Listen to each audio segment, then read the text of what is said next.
Suharyadona, Sarjana Agama, mahasiswa PPG dalam jabatan tahun 2024 kategori 1 pada LPTK Santo Yakobus Merauke.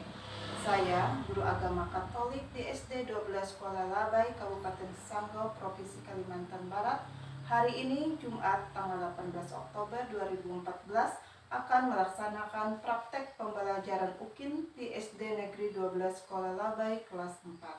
Berikut video pembelajaran di kelas 4 SD Negeri 12 Sekolah Labai. Selamat pagi anak-anak. Pagi. Bagaimana kabarnya hari ini? Baik.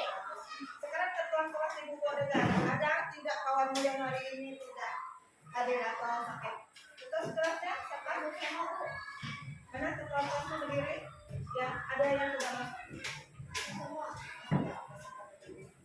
Baiklah, sebelum memulai pelajaran hari ini, kita akan mengawalinya dengan doa pembukaan. Kita ambil sikap berdoa. Teman-teman, mari kita berdoa di awal jam salib. Bapa kami yang ada di surga, dan dilakukan dengan kerajaanmu, adalah kehendakmu dari sini dan surga. Berilah kami rezeki pada hari ini, dan ampunilah kesalahan kami, seperti kami pun mengampuni yang bersalah kepada kami, dan janganlah masukkan kami ke dalam percobaan, tetapi bebaskanlah kami dari yang jahat. Amin. Terima kasih. Nah, hari ini topik pembelajaran yang akan Ibu sampaikan yaitu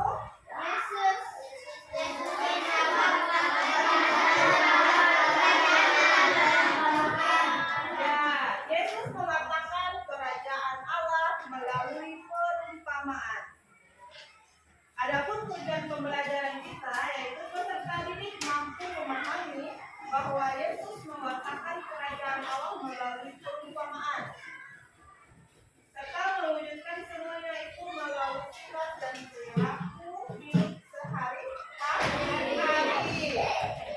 Sekarang sebelum kita masuk ke materi, ada beberapa pertanyaan.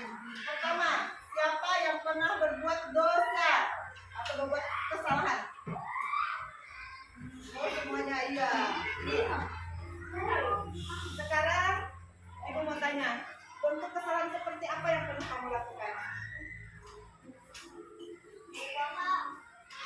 Berbohong. Apalagi? Kamu apa? Mengambil duit, mencuri. Mama, siapa lagi yang di sini? Berbohong udah tadi, bohong. Siapa lagi? Ayo, di sini. Apa? Hah? Mau mengambil duit juga ini? Berbohong ya, kebanyakan berbohong. Setelah kalian melakukan kesalahan, sikap seperti apa yang seharusnya kalian lakukan? Minta maaf. Meminta maaf. Sekarang keempat, keberanian meminta maaf. Kalau kalian yang berbuat dosa, kalau ada kawanmu yang berbuat salah atau dosa kepadamu, apa yang kalian lakukan? Memaafkannya. Sebelah sini. Kalau kawan kalian ada yang berbuat salah kepada kalian, apa yang kalian lakukan? Kawanmu bilang memaafkan kalian. Nah, ayo sini. Apa? Kalau ada yang berbuat salah kepadamu, memaafkannya. Oh, bisa dia menasihati juga bisa ucapkan. Ya, jangan dendam, tidak boleh dendam. Ya, dilupakan. Lanjut ya. Sekarang kita akan Kira-kira mau sama-sama baca atau satu orang yang bisa bantu baca?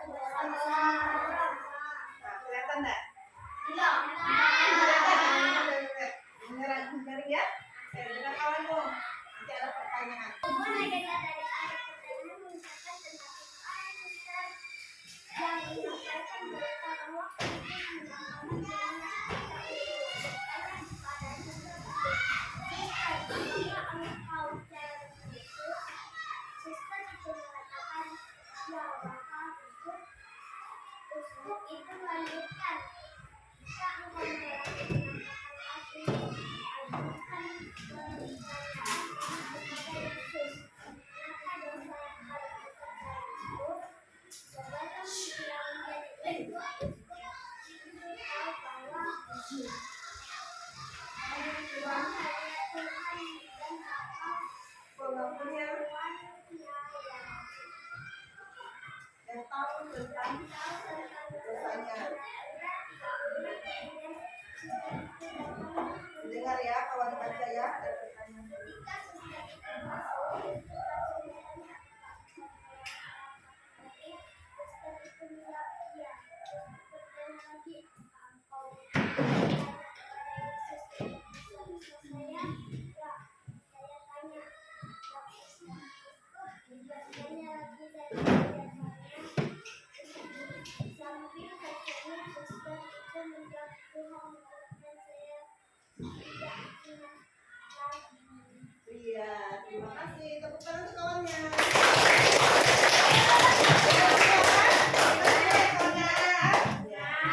Sekarang itu ada beberapa pertanyaan. Pertama, di sebelah sana. Siapa nama tokoh-tokoh yang kita dengar dari cerita tadi? Suster. Di sebelah sana. Suster sama Yesus. Siapa satu lagi tadi yang bertanya sama suster? Siapa? Iya, uskup. Suster sama uskup. Pertanyaan kedua, apa yang dialami suster? Coba sebelah sini, Ibu minta. Apa yang dialami suster? Coba. Hah? Apa yang dialami Yesus apa? Iya, Yesus menampakkan dirinya. Kemudian ketiga, apa pesan atau isi pesan si uskup untuk disampaikan ke Yesus? Supaya bisa menyampaikan apa ke Yesus? Banyak dosanya. Apa gimana pertanyaannya? Isinya ada. Ayo.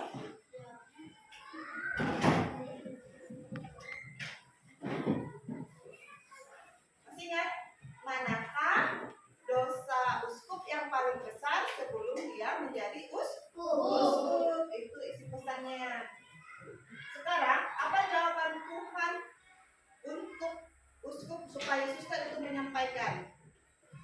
Apa jawaban Tuhan? Oh, Tuhan bilang apa? Saya lupa. Hah? Iya, saya tidak mengingatnya lagi. Yang lainnya kok tidak dengar. Saya tidak mengingatnya lagi, kata Yesus tentang dosa si uskup. Sekarang kelima, yang terakhir pertanyaannya. Bagaimana sikap yang seharusnya jika kamu ada teman atau saudaramu yang berbuat salah kepadamu? Maaf. Meminta maaf, Iya, hatinya,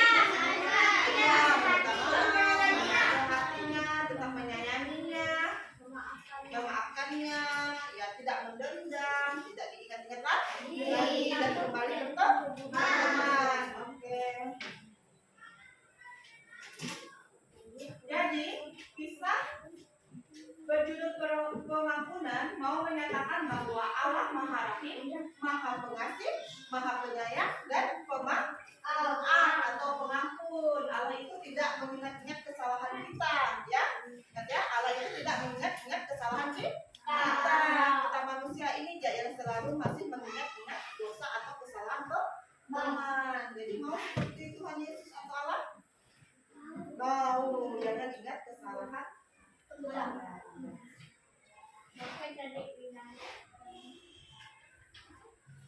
Sekalian kita sambil membaca kitab suci.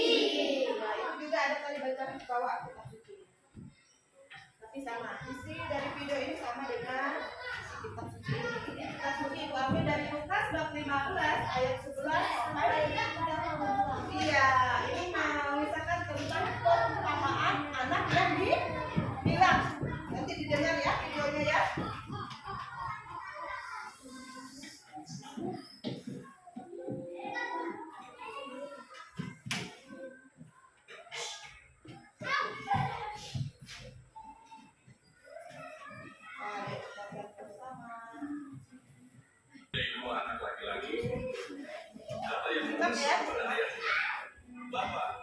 Berikanlah kepadaku bagian harta milik kita yang menjadi hakku. Lalu ayahnya membagi-bagikan harta kekayaan itu di antara mereka. Beberapa hari kemudian, anak bungsu itu menjual seluruh bagiannya itu lalu pergi ke negeri yang jauh. Di sana ia memboroskan harta miliknya itu dengan hidup berfoya-foya. Setelah dihabiskannya semuanya, timbullah bencana kelaparan di dalam negeri itu, dan ia pun mulai melarat. Lalu ia pergi dan bekerja pada seorang majikan di negeri itu. Orang itu menyuruhnya ke ladang untuk mencari baginya. Lalu ia ingin mengisi perutnya dengan ampas yang menjadi makanan babi itu, tetapi tidak seorang pun yang memberikannya kepadanya. Lalu ia menyadari keadaannya. Katanya, betapa banyaknya orang upahan bapakku yang berlimpah-limpah makanannya, tetapi aku di sini mati kelaparan. Aku akan bangkit dan pergi kepada bapakku dan berkata kepadanya, Bapa, aku telah berdosa terhadap surga dan terhadap Bapa. Aku tidak layak lagi disebutkan anak Bapa. Jadikanlah aku sebagai salah seorang upahan Bapa. Maka bangkitlah ia dan pergi kepada bapaknya. Ketika ia masih jauh, ayahnya telah melihatnya. Lalu tergeraklah hatinya oleh belas kasihan. Ayahnya itu berlari mendapatkan dia lalu merangkul dan mencium dia. Kata anak itu kepadanya, Bapa, aku telah berdosa terhadap surga dan terhadap Bapa. Aku tidak layak lagi disebutkan anak Bapa. Tetapi ayah itu berkata kepada hamba-hambanya, lekaslah bawa kemari jubah yang terbaik, pakaikanlah itu kepadanya, dan kenakanlah cincin pada jarinya, dan sepatu pada kakinya. Dan ambillah anak lembu tapon itu, sembelihlah dia, dan marilah kita makan dan bersuka cita. Sebab anakku ini telah mati dan menjadi hidup kembali. Ia telah hilang dan didapat kembali. Maka mulailah mereka bersukaria. Tetapi anaknya yang sulung berada di ladang. Dan ketika ia pulang dan dekat ke rumah, ia mendengar bunyi seruling dan nyanyi tari-tarian. Lalu ia memanggil salah seorang hamba dan bertanya kepadanya, apa arti seruling itu? Jawab hamba itu, adikmu telah kembali dan ayahmu telah menyembelih anak lembu tambun karena ia mendapatnya kembali dengan sehat. Maka laranglah anak sulung itu dan ia tidak mau masuk. Lalu ayahnya keluar dan berbicara dengan dia. Tetapi ia menjawab ayahnya, katanya, telah bertahun-tahun aku melayani Bapa dan belum pernah aku melanggar perintah Bapa. Tetapi kepadaku belum pernah Bapa memberikan seekor anak kambing untuk bersuka cita dengan sahabat-sahabat. Tetapi baru saja datang anak Bapa yang telah memboroskan harta kekayaan Bapa bersama-sama dengan pelacur-pelacur. Maka Bapa menyembelih anak lembu tambun itu untuk dia. Kata ayahnya kepadanya, anakku, engkau selalu bersama-sama dengan aku, dan segala kepunyaanku adalah kepunyaanmu. Kita patut bersuka cita dan bergembira, karena adikku telah mati dan menjadi hidup kembali. Ia telah hilang dan didapat kembali.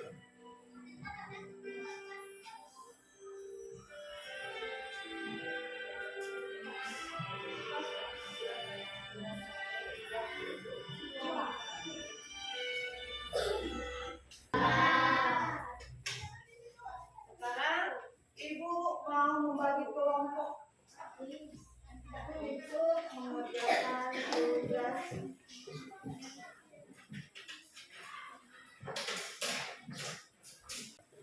Bagi 524 ya.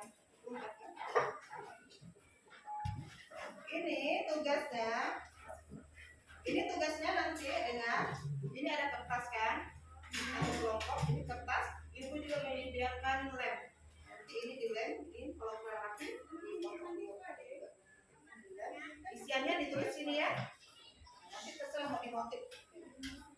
Gunting ini motif apa boleh. Ini satu kelompok ini. Satu baris. Di sini satu kelompok. Nanti pertanyaannya ada sebentar.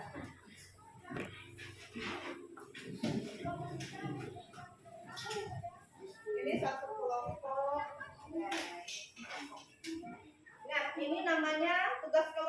Jadi bukan satu orang yang mengerjakan ya. Ya. Jadi nilainya juga harus sama. Ya. Jadi kalau satu orang mengerjakan, satu orang yang menilai. Jadi harus sama. Misalnya satu orang untuk nulis, nanti yang lain kasih informasi itu, ini jawabannya ini yang saya lihat tadi, gitu ya. Ya, jangan diam. Kasih juga sama kawan. Oke. Gitu. Nah, boleh? Ayo untuk kelompoknya.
Semuanya selesai? Kalian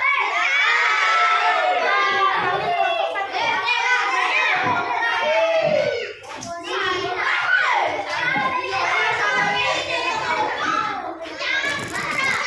Nah, yang satu yang baca. Kelompok satu. Ya, yang satu baca. Ya. Ini apanya? Pertanyaannya, apa yang dilakukan si bungsu setelah menerima harta warisan dari ayahnya? Betul? Tepuk tangan. Oke. Sekarang kelompok 2. Ayo kelompok 2.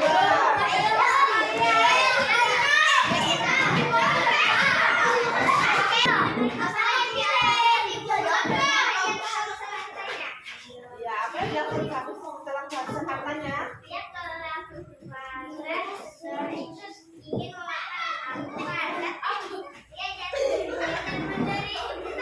Iya, betul tidak?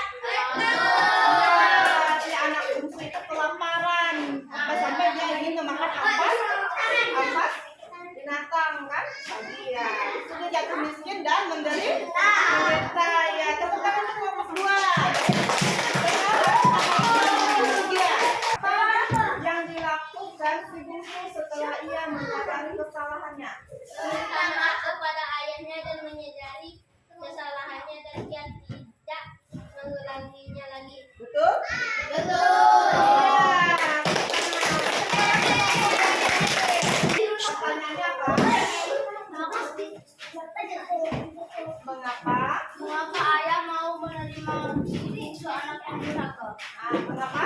Karena dia menyadari kesalahannya dan karena ayahnya baik dan penyayang dan pemaaf. Betul? Betul. Hebat. Silakan duduk. Jadi yang satu itu, si bungsu menjual seluruh bagiannya. Dia pergi ke negeri orang lain, meninggalkan ayah dan saudaranya. Yang berfoya-foya, kan? Menghabiskan hartanya. Sedangkan yang kedua, jawaban yang kedua, si bungsu melarat, menderita dan kelaparan. Yang ketiga, si bungsu sudah menyadari dia pulang ke rumah bapaknya. Ya, mengakui kesalahannya, menyesali, bertobat, memohon ampun dan meminta maaf. Sedangkan yang keempat apa tadi pertanyaannya? Mengapa si ayah mau memaafkan si bungsu yang durhaka? Karena bapaknya bapak yang baik, penyayang, penyabar. Apalagi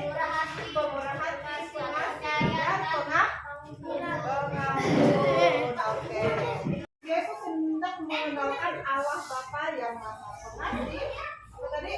Penyabar, penyayang, dan pengampun. Ya, perumpamaan itu disampaikan ketika para pemungut cukai dan ahli Taurat itu orang-orang berdosa itu datang kepada Yesus untuk mendengarkan Yesus. Makanya Yesus membuat perumpamaan supaya orang-orang mudah mengerti tentang ajarannya.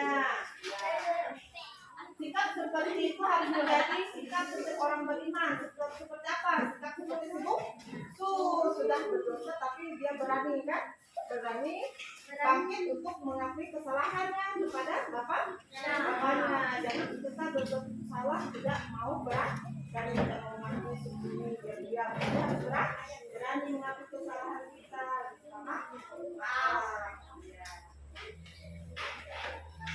Sekarang siapa yang mau maju ke depan bantu untuk merangkum materi kita hari ini?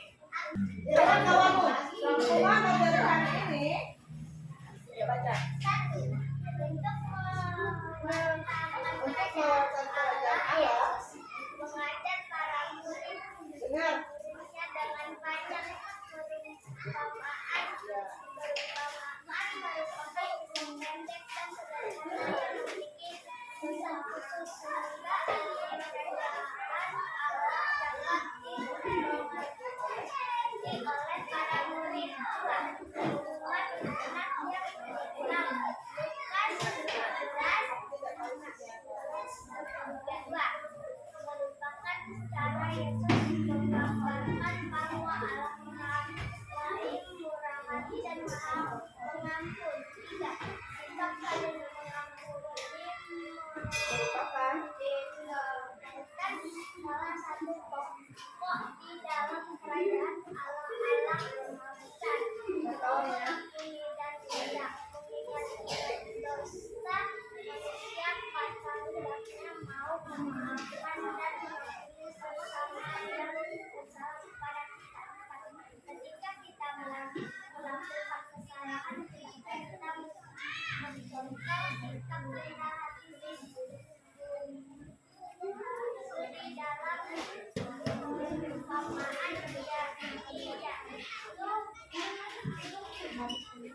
yaitu berani mengakui, menyesali dan berkorban mengampun kepada Allah dan meminta maaf kepada bapaknya. Kita merasa gembira karena kesalahan kita dimaafkan Allah pun menyambut dengan sukacita orang yang mau bertobat dari memohon ampun kepadanya dari keutamaan ini. Kita menyadari bahwa kerajaan Allah akan datang jika kita mau saling memaafkan dan saling mengampuni. Ya, dengar kawan ya? Dengar. Ya.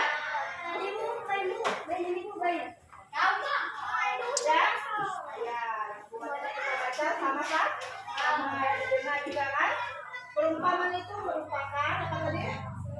Kisah pendek dan sederhana yang memiliki pesan khusus untuk disampaikan supaya mudah dimengerti. Itu artinya perumpamaan ya. Supaya mudah dimengerti. Sekarang refleksinya, ibu mau bertanya ini refleksi kalian supaya menjadi kalian yang menyadari ini. Setelah materi ini disampaikan, siapa tanggapan kalian? Apakah aku pernah melakukan dosa dan kesalahan? Ya. Apakah dosa yang kulakukan menyakiti orang tua atau saudara? Apakah dosa itu menyakiti hati saudara atau orang tua? Ketiga, apakah aku pernah meminta maaf atas dosa yang diperbuat? Ya, kalau kita bersalah meminta maaf, jangan diam-diam. Keempat, apakah mereka memaafkanku? Akan berbuat dosa, apakah mereka itu memaafkan kita? Memaafkan. Memaafkan. Ya. Bagaimana saja ketika mereka memaafkan kamu atau aku? Perasaan kau memaafkan kalian? Bahagia, senang. Ya, dan apakah aku mau memaafkan kesalahan orang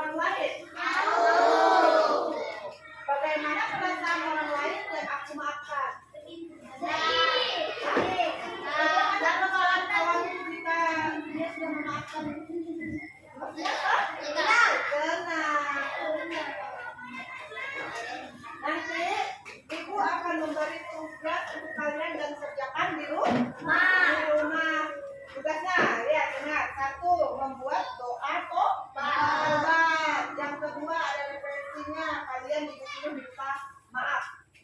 Siapa kalian bukan sama siapa orang rumah, ayah, ibu, saudara, adik, kakak, ya. Nah, sebelum meminta maaf, bagaimana perasaanmu? Ya, setelah meminta maaf, bagaimana perasaanmu? Sebelum bagaimana, setelah bagaimana, ya. Nah, itu tugasnya. Oke, duduk dulu. Mari kita mengawali materi kita dengan doa. Sekarang ibu minta untuk menutup pembelajaran kita dengan doa penutup. Siapa tadi? Siapa lagi? Itu Seindah ya? Itu ya. Aku udah bu. Ayo doa.